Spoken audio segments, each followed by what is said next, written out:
Good morning, everybody. It's Saturday, and you know what that means. It's another edition of the CFB DFS Masterminds, and it's myself, Dave Gloeck, and my man, Joel Schrek, breaking down the Week 12 college football DFS main slate, mainly DraftKings, here on the Win Daily Sports Network. So welcome in. Thanks for coming along, and we'll get right into it. What's up, Joel? What is up? Excited. Another fun Saturday for us. Big week ahead. I feel like there's some spots that are going to be popular today. So I think the strategy today is kind of finding your ways to know what chalk to play and know where you can get different and find some place to differentiate yourself. So it'll be a fun slate to break down. Let's get into it. Absolutely. Yeah. Hey, just for everyone, ESPN's out at App State today. I know we're going to get into that game, but it's a fun environment. If you have a chance, check out what's going on out there, because when they go to these smaller schools, it gets a little rowdy, and it has so far. But yeah, Joe, let's bring it up. Let's do it. We'll go through each game like we always do. Try and highlight our favorite plays within each matchup. So we'll start in this 12 o'clock slate, and the first game on the board is going to be Miami and Louisville. Dave, who do you like in this game here? Yeah, I was really, being a Florida State fan, obviously was dialed into that game last week, and I was disappointed. I know Florida State actually has a really good pass defense. Disappointed to see Restrepo get pretty much shut out. So I think he's going to be a very good rebound candidate. I think a lot of people are going to be down on him because of that. So I'm interested in getting him today on the Miami side. I think they're going back to Van Dyke, right? I believe so, yeah. Yeah, it was ugly last week. He came in for the last play of the game, or last drive of the game. The other quarterback kind of, separated his shoulder, diving for a first down. But I still don't know if I'm ready to go all the way there. So I'm just looking at one piece on the Miami side from a passing perspective. And then on Louisville, I mean, Jordan's always in play, right? So I'll definitely be interested, even with the tougher Miami run defense. I think Louisville has to establish the run today. And that's Louisville's game. Louisville relies on that running attack to kind of open things up. Jordan's explosive. He had been dealing with a hamstring. I assume he's probably healthy at this point. Yep. But the Miami rush defense is the strength of their defense. So I don't know if that's a smash spot for him at 7,200. It is a good way to get different because there's some chalky running back guys will be going to. He certainly does have the upside. So I can certainly understand the play. But for the most part, I'm not going to love this game environment. I'm probably going to be pretty low here. Yeah. Plays I'll be targeting, if I do sprinkle any in, are probably the secondary receivers here in Miami because they're really cheap. So maybe Young, who's on the field a lot. He hasn't had that many ceiling games, but he can catch a touchdown at 4,300 and get you there. Maybe George Restrepo, I certainly can see he's the best receiver for sure. But 6,600, you got to pay for him. So I think you can play. My preference is this Miami air attack, but I don't think you have to play them. Yeah, I agree. And that's the same with Thrash, right? 7,400, a guy that barely tops 20 like 3 times this year. I love him, but they just don't have that type of attack. So, yeah, and Keith, thanks. Can't like them all, right? We try and be honest, but and we're not going to get everyone right. But, yeah, this game, I agree, Joel, very light on my lineup builder. All right, let's Good morning. Jason and Keith, welcome to the show. If you guys have any questions specifically, you want anything else to address, drop it in the chat. We'll get to it on the show for sure.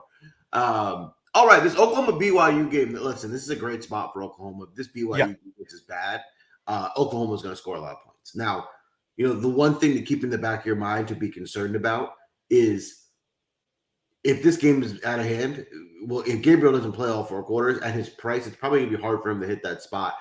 But that's a big game. I mean, he could also, Gabriel had 60-something fantasy points last week. So, any possibility is there with Gabriel. If you're looking for a way not to play him, the thought is this game could be out of hand and he might not be playing in the 4th quarter.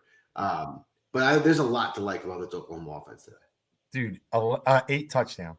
Like, I mean, come on. Like, this just doesn't happen. And he does steal those goal line carries from whoever they're going with. Like, last week it was Saltchuk more, right? I'm pretty sure I got to see a lot of him over Major. Definitely didn't play. Walker did almost nothing. So that's a factor. I mean, Gabriel had, 11 carries? So it's almost like he's the pass and run game.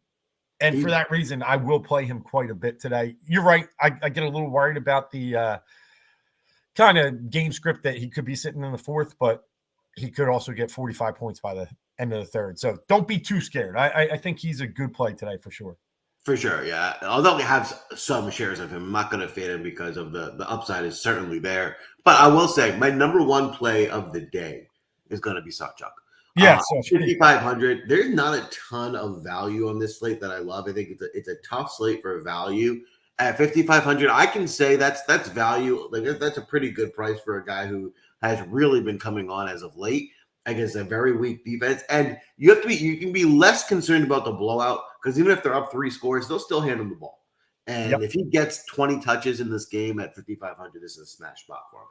I agree. And I loved watching it. Like I've been watching Oklahoma. Sawchuk's like this kind of reminds me of the Deuce Vaughn from Kansas State. He's solid, but he's quick, he's smaller. And it took them a while. I think he had a fumble in the one game versus WVU, and then they kind of signed. But now you can really see that they're leaning on him. So I'm glad that switch has been flipped. And yeah, he's one of my better plays today as well. I'm following you. In the Oklahoma receiving game, it feels like it's look, I've always loved Anderson, but it just feels like it's a Stoops game anymore, right? Yeah, you already brought him up. These last 2 weeks have been just electric, and they're really looking for him more and more. And he's just a volume receiver. So I would play, if I pair up any receiver, it's Stoops today. I'm with you on Stoops. Stoops is it seems in the last 2 weeks they've turned a corner featuring him, where he was part of the offense and was doing well all year, but just kind of mediocre to well. And it looks like since Oklahoma State game, he's just become the featured receiver. They're just going to pepper him the ball. If that's the case now, and he's anything resembles the last 2 weeks against a team that's not good, so if they're going to do what they want, he's going to have plenty of success. 6,800 for Stoops is a little bit high, but I think he has as much upside as anybody. So I love Stoops as one of my favorite receiver plays as well. All right. Now, anything on the BYU side, I got to say, there were some days I did try Slovis out. He's questionable. I'm not touching him today. No. And the receiver, again, in the BYU, we had some Puka last year, but there's nothing that's, coming out anymore from the BYU side that I think I'm full fade on their team. I might sprinkle Rex into a lineup, their tight end, with if I'm in a game stack, if I'm playing Gabriel and Stoops or something like that, maybe I'll run it back with Rex, but that's just me forcing the game stack a little bit. By no means do you need to play anyone on the BYU side. Yeah, agreed. Hey, we got a question here, and I know we're going to get to this game. I've been monitoring the May stuff, but it's interesting. Clemson's tough. I mean, they're starting to show their defensive tenacity, obviously shutting down some teams. But I would probably still put Walker in my player pool without May, but it's going to be a one-off. So we'll get to that game, but I don't know if you have a feel there, Joel. My only issue, Walker's great. I love Walker. My issue is they've really priced him up, and this Clemson team's got some NFL cornerbacks. So I just think there's guys that have higher upside because of the matchup. If he was 71, then I would feel more confident. But at 81, I just think it's a tough matchup to be maybe one of your most expensive plays. That's true. And you take away one of the top 3 picks in the draft. Yeah, I might get off. Yeah, now they're talking to you. I might get off Walker altogether if he's out. Yeah. Oh, well, yeah. I mean, if May is out, then it's not. Then I'm definitely. I'm only even considering him with May for sure. Yep. All right, let's look at Michigan, Maryland. This one will be quick for me. Listen, I mean, Quorum's great. He's just like, they're not using him in a fantasy-friendly way. Like, he had the 26 carries last week. He's going to need that again against this Maryland team. I don't know if they'll need to give him that many carries. He typically has been closer to 15, and that's just not enough for 8,400. So Quorum's the only guy for me to even consider, which I won't be playing. So I'm pretty much a full fade in this game. Yeah, I'm with you. I can't play anything on the Maryland side. Again, a team that spreads it around, but again, it's a great defense. No, I have seen them give Edwards the ball a little bit more lately, right? I think even Penn State, he had a pretty good game because they ran it 38 times in a row. So do they go back to that style? I will consider Edwards a little bit today. Yeah, looking at the Penn State game, 10 rushes, 52 yards, touchdown. I mean, under 5K, if they go back to that style and he's getting the second half carries, I think I'll consider Edwards a little bit, but that's about it. For Edwards, to me, I was with you on Edwards until I saw that seems to be a popular move, and I don't want to play a chalk game.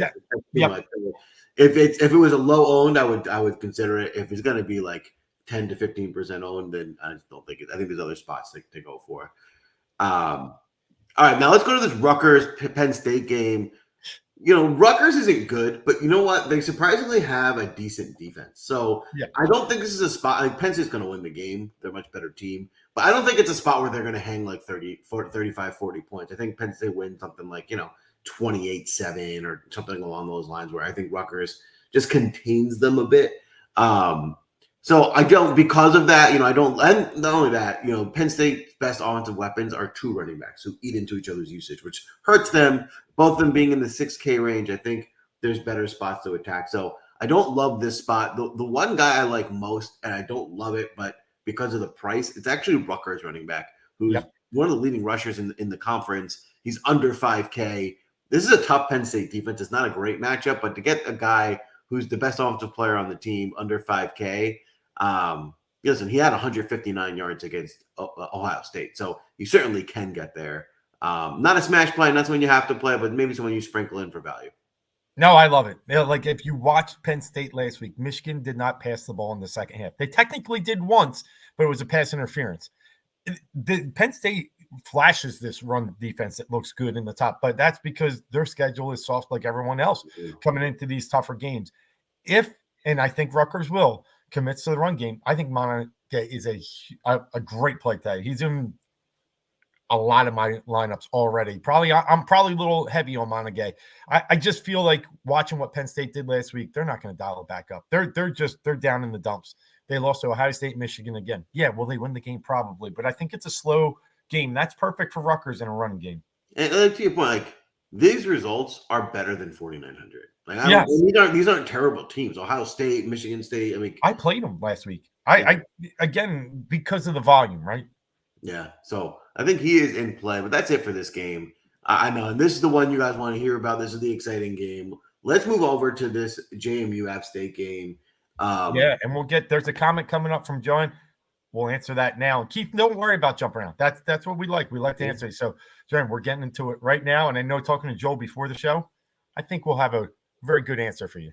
Yeah, I mean, listen, we'll dive into it. DraftKings is disrespecting this JMU team. Like, they're not pricing them properly. They've underpriced both these guys. These guys have the upside of 7K guys, and they're pricing them in the 5K range. It doesn't make sense. So they'll be chalky, rightfully so, because they're better players in their price. Both are in play. I think another thing to look at when you look at the numbers, Appalachian State looks like they're a run funnel defense where teams run on them and they have a harder time throwing.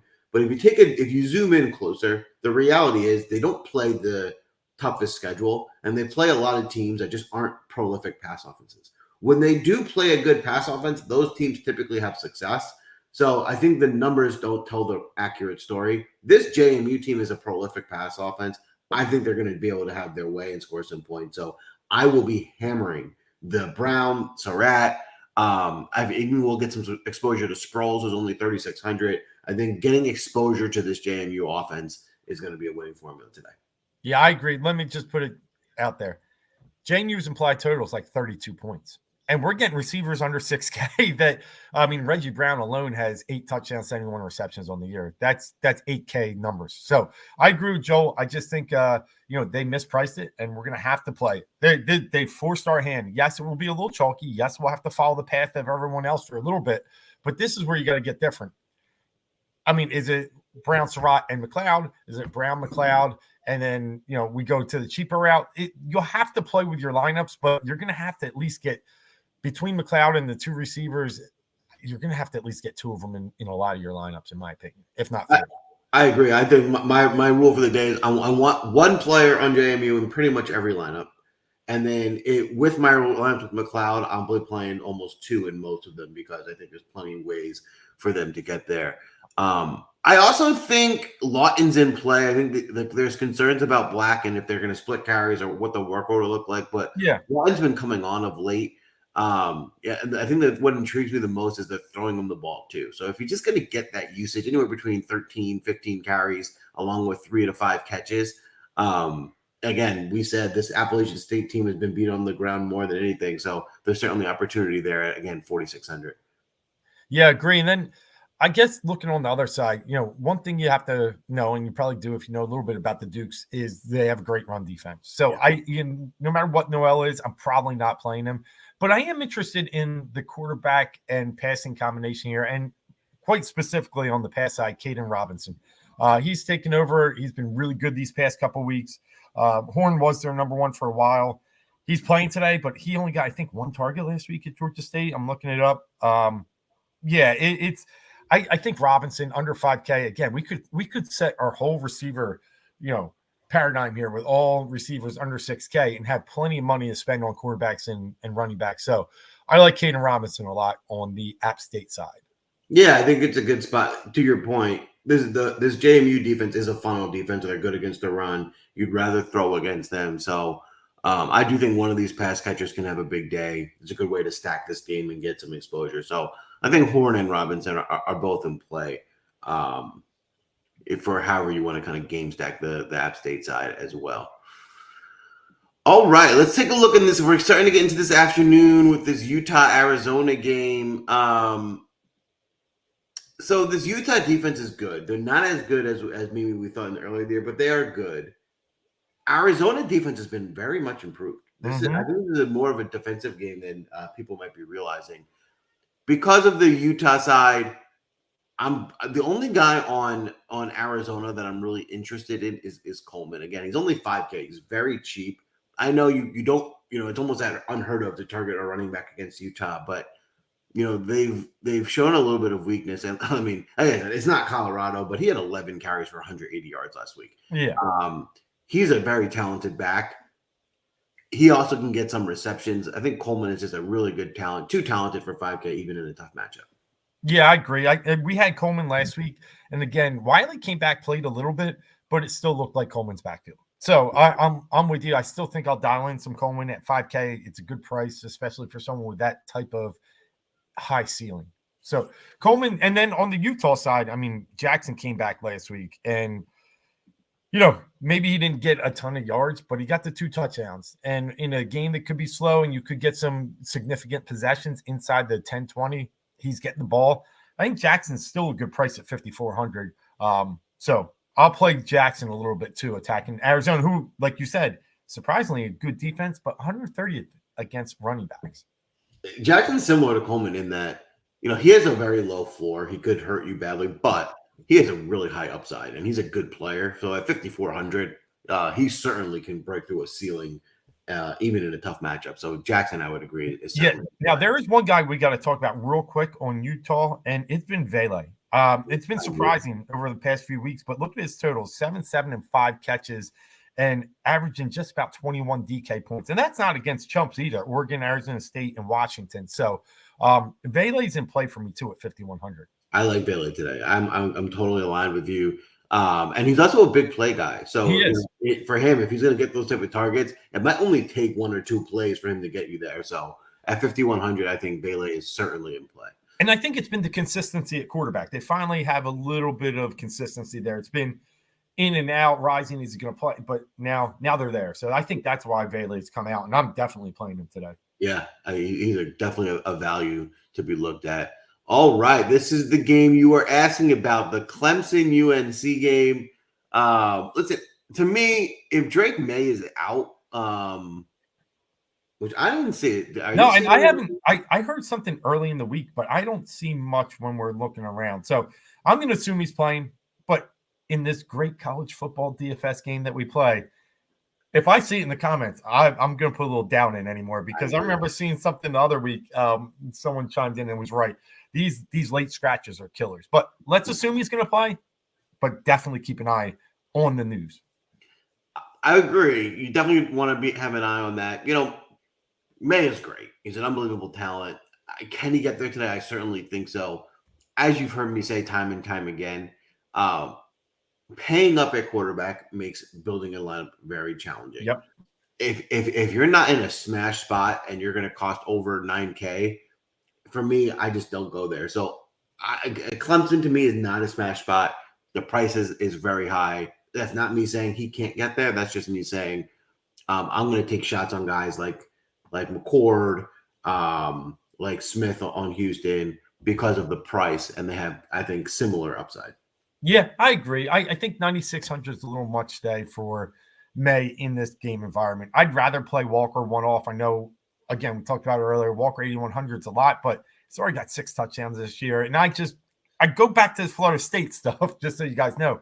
Keon Coleman had a very big game against Clemson. So Clemson really hasn't faced many great passing combos. Yeah, you could say, oh, Sam Hartman. And they know Sam Hartman, and Notre Dame has no receivers. The best one they face is Florida State. And I think Travis went for like 290 and 2 touchdowns. So, and Coleman had the good game. So I lean towards Walker if I take anything on Carolina today. Yeah, I mean, Walker is an absolute stud. So he certainly has plenty of upside, scores a couple touchdowns. He will get you there. And we already talked about 6, 7 guys that are 5K, even some under.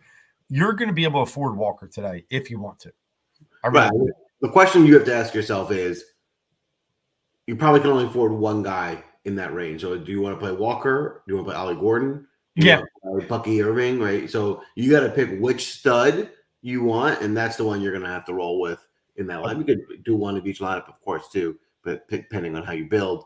The other name I'll just throw out there before we move on from this game is Tyler Brown. You know, he definitely has a very low floor. He can hurt you, but at 4,900, he had 7 receptions last week. If UNC's offense is going and Clemson has to keep up, he's probably the guy they're going to sprinkle with targets. So he gets a lot of catches, which gives him a pretty safe floor in this matchup. So I like Tyler Brown as a sneaky value receiver here. And I'll add, I'll out of the running backs, I'll play Phil Maffa a little more. Yep. Again, last week with both healthy, Maffa got about 6 more carries. Shipley, I think, scored a couple points more because of his touchdowns. I'm trying to look here. Maffa had 12.5 and Shipley had 19. But I still believe with the more carries, I'm going to go Maffa. UNC's bad against running. Well, they're bad against everything, but they're bad against running backs. So 200 difference. I'll never play them together. I mean, I wouldn't go wrong if you go Shipley, but Maffa is my preferred probably. I'm with you. I'm on Maffa of the 2 as well. Cool. All right, now this Wake Forest Notre Dame game. Listen, my initial instinct here was like, is this going to be Sam Hartman's revenge game? And Hartman's going to come out and have a big day, but they just don't have an explosive offense. They don't have the playmakers. There's a chance they might try to let Hartman kind of go off and have a big day. And if you want to play him for that reason, I'm okay with it. But I think I decided I'm not going to go there, just because. For him to do that, I feel like you need some explosive receivers to help, and they just don't have that. So I agree. I can't pair him with anybody. I mean, I always go back to one well, and that's the Great House well, and it paid off once. But he hasn't played. They keep saying he's going to play. Keep saying it. He played a little bit, I think, the other week. But anyway, like you said, no real threats. Like, I can't pair him with anybody. So what does it? I'm wasting his salary in a way. I think they want to run the ball. That's their offense. So. I'm gonna fade here, and I'm not playing anyone on Wake Forest. It's a solid defense. So we'll move on to this UCLA USC game. I think keep an eye on the weather. If it gets washed out a little bit, it will be harder to score points. But generally, it's a rivalry game, and this USC team can't stop a nosebleed. They can score points, so it's a good spot to target UCLA, especially because these UCLA guys are cheap and. It's a spot where they're going to score points. So I think this is where I want to find some value on the UCLA side. It's just a matter of who. And it is a little bit of a guesswork because they're not the most explosive offense. I think they get some points this week, but who's going to score them? Their preference is the running game. The guy is Steele at 6,400.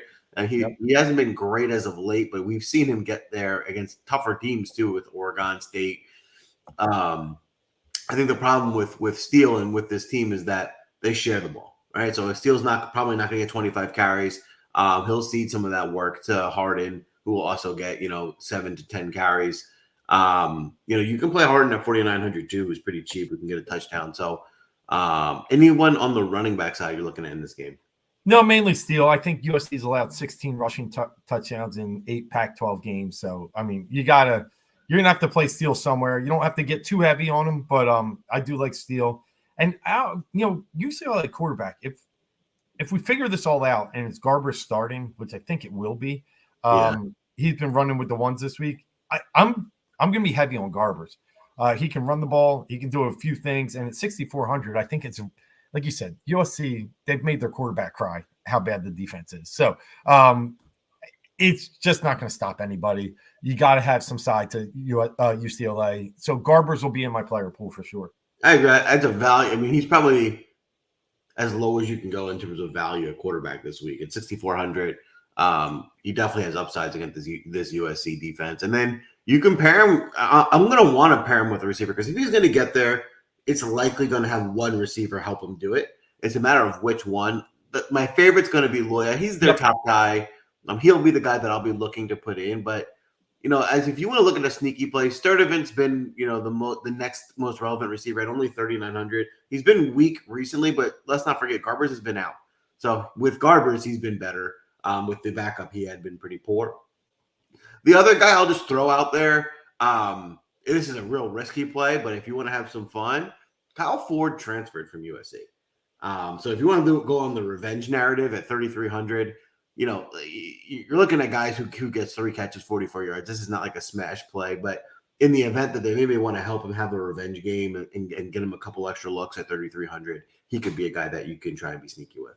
I love that. I did see that narrative. Great call. And then on the USC side, I mean, this game will probably play a little closer. It's such a rivalry game. I do like Taj Washington, what he's been doing at 7K. I think he can. We've talked about some 7, 8K receivers. This might be one of my favorite ones here because of just the sheer volume and the chance that this is a track meet.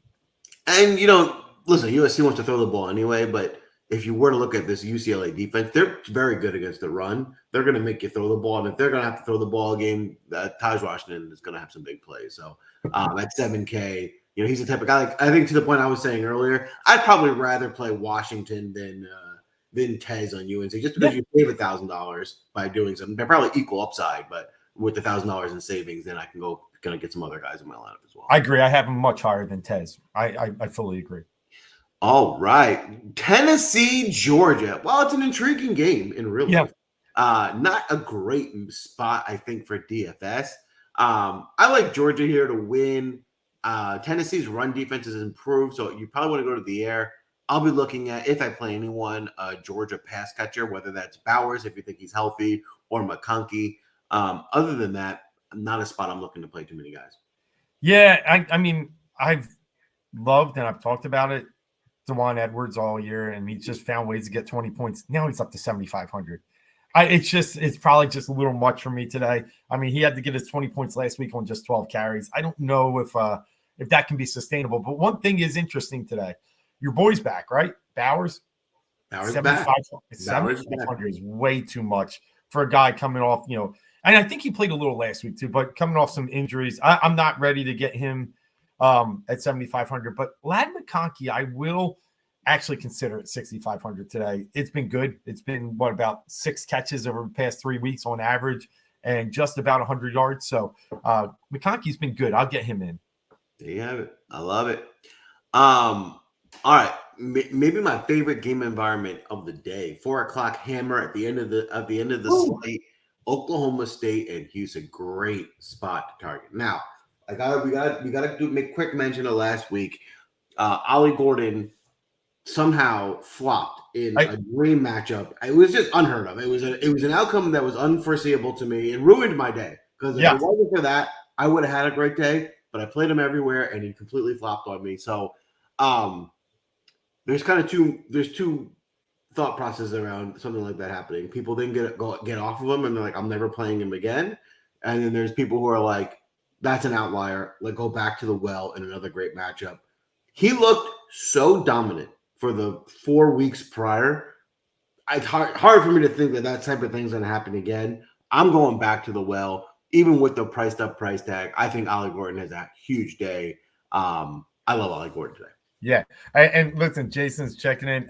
He ruined a lot of mine. I probably wasn't as heavy, but he definitely, if I would have had something else in, I'm probably winning some of those takedowns. But here's the thing. I can't believe he jumped up to 8,800. He hasn't gone over 8K this year, and he's coming off a 6-point game.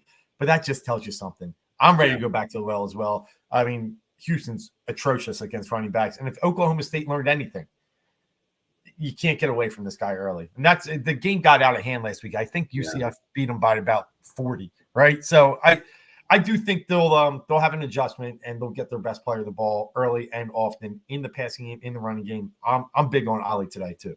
Yeah, I'm definitely with you there. I also think both quarterbacks here are in play. Yeah. I think this is going to be a very high scoring game. It's a great game environment. My favorite play is going to be Donovan Smith on Houston. For his usage and the way they run this offense in a matchup that's going to be high scoring, he's just underpriced. Like, this is the type of play where at 7,900, we're going to get 13 to 20 carries out of him. In addition to the fact that he can throw for 380 yards. I'm not saying I expect that, but he has that upside. So he threw for 2 touchdowns each of the last 2 weeks. Anything resembling something like that with this 30-point upside at 7,900 is going to be a great spot here. So Donovan Smith, one of my favorite quarterbacks on the slate. I love it. And then I'll say Sam Brown is the preferred pair, and he's a good price, 6,400. If you all remember last year and you're watching him in the NFL now, Tank Dell was, just a stud for Houston, right? But now Sam Brown has come out of that, shadow and played really well. And the key there, you're hovering over 3 touchdowns. I mean, this guy is putting up yards, but the 3 touchdowns are a little bit of an anomaly. If we can just find a way into the end zone today, Brown's in the 20s. And I trust that versus a team like Oklahoma State that I think is allowing 430 yards of offense per game to other teams. Sam Brown's top 3 receiver today for me. Yeah, Sam Brown's the guy who can break, who's the slate breaker. He's the guy who can have the big day. I also like Manjack. I'll play some Manjack as well. He's been involved. He gets some catches. He needs to get in the end zone to get you there, but I think he can. A little bit of a cheaper price. So those are the 2 guys I'm pairing with Donovan. But I will say you don't have to pair. If you want to play Donovan solo, you can do that as well. And then on the other side, these Oklahoma State receivers are too cheap. They underpriced them again. Yeah. These guys have been very good. All 3 of these guys for me are in play between Owens, Presley, and Johnson. In order, I'm actually going to go the other way. Johnson's my favorite because he's significantly cheaper. He's been very much so involved. I think he's overdue for a touchdown. So Johnson's my number 1. And then I think I like Owens too, just because he's had some slate breaking upside recently. But I would play any of the 3.